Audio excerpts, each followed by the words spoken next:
ಇಂದೊಂದು ಕಾಲದಲ್ಲಿ ಚಂದ್ರನು ಅರ್ಥಾತ್ ಚಂದ್ರದೇವನು ಅತ್ಯಂತ ಸುಂದರ ಮತ್ತು ತೇಜಸ್ಸುಳ್ಳ ದೇವನಾಗಿದ್ದನಂತೆ. ಅವನು ಋಷಿ ಅತ್ರಿ ಮತ್ತು ಅನಸೂಯನ ಮಗ. ಚಂದ್ರನು ದೇವತೆಗಳು ಮಾನವರಿಗೂ ಪೂಜಿತನಾಗಿದ್ದನು. ಅವನು ಸೋಮವೃಂದದ ದೇವತೆ ಮತ್ತು ಯಜ್ಞಗಳಲ್ಲಿ ಪ್ರಮುಖ ಸ್ಥಾನವನ್ನು ಹೊಂದಿದವನಾಗಿದ್ದಾನೆ. ಚಂದ್ರನು ದಕ್ಷಿಣ ಪ್ರಜಾಪತಿಯ 27 ಕನ್ಯೆಗಳನ್ನು ಅವರು ಅಶ್ವಿನಿ, ಭರಣಿ, ಕೃತಿಕ ಮುಂತಾದ ನಕ್ಷತ್ರ ರೂಪದಲ್ಲಿ ಪರಿಚಿತರು ವಿವಾಹವಾಗಿದ್ದನಂತೆ.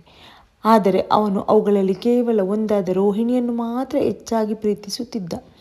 ಇದರಿಂದ ಬೇಸರಗೊಂಡ ಇತರ ಹೆಂಡತಿಗಳು ತಮ್ಮ ತಂದೆ ದಕ್ಷಿಣನೊಡನೆ ಹೋಗಿ ದೂರು ನೀಡಿದವು.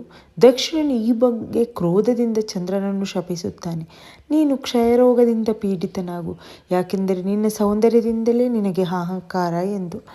ಇದರ ಪರಿಣಾಮ ಚಂದ್ರನು ಕ್ಷಯರೋಗದಿಂದ ಬಲ ಕಳೆದುಕೊಳ್ಳುತ್ತಾನೆ. ಈ ಶಾಪದ ಭೀಕರ ಪರಿಣಾಮದಿಂದ ಚಂದ್ರನು ಶಿವನ ಶರಣಾಗತನಾಗುತ್ತಾನೆ.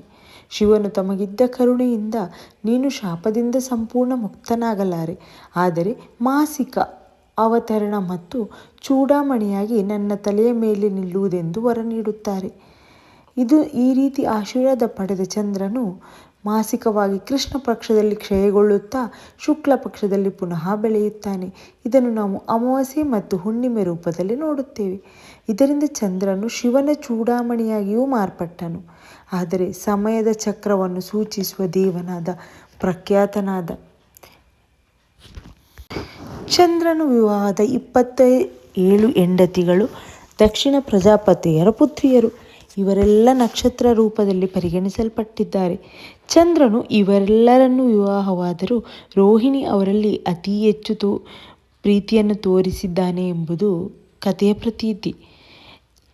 27 ಹೆಂಡತಿಗಳ ನಕ್ಷತ್ರ ಪಟ್ಟಿ ಈ ರೀತಿ ಇದೆ: ಅಶ್ವಿನಿ, ಭರಣಿ, ಕೃತಿಕ, ರೋಹಿಣಿ, ಮೃಗಶಿರ, ಆರ್ದ್ರ, ಪುನರ್ವಸು, ಪುಷ್ಯ, ಆಶ್ಲೇಷ, ಮಘ, ಪೂರ್ವ ಫಲ್ಗುಣಿ, ಉತ್ತರ ಫಲ್ಗುಣಿ, ಹಸ್ತ, ಚಿತ್ತ, ಸ್ವಾತಿ, ವಿಶಾಖ, ಅನುರಾಧ, ಜ್ಯೇಷ್ಠ, ಮೂಲ, ಪೂರ್ವಾಷಾಢ, ಉತ್ತರಾಷಾಢ, ಶ್ರವಣ, ಧನಿಷ್ಠ, ಶತಭಿಷ, ಪೂರ್ವ ಭಾದ್ರಪದ, ಉತ್ತರ ಭಾದ್ರಪದ, ರೇವತಿ.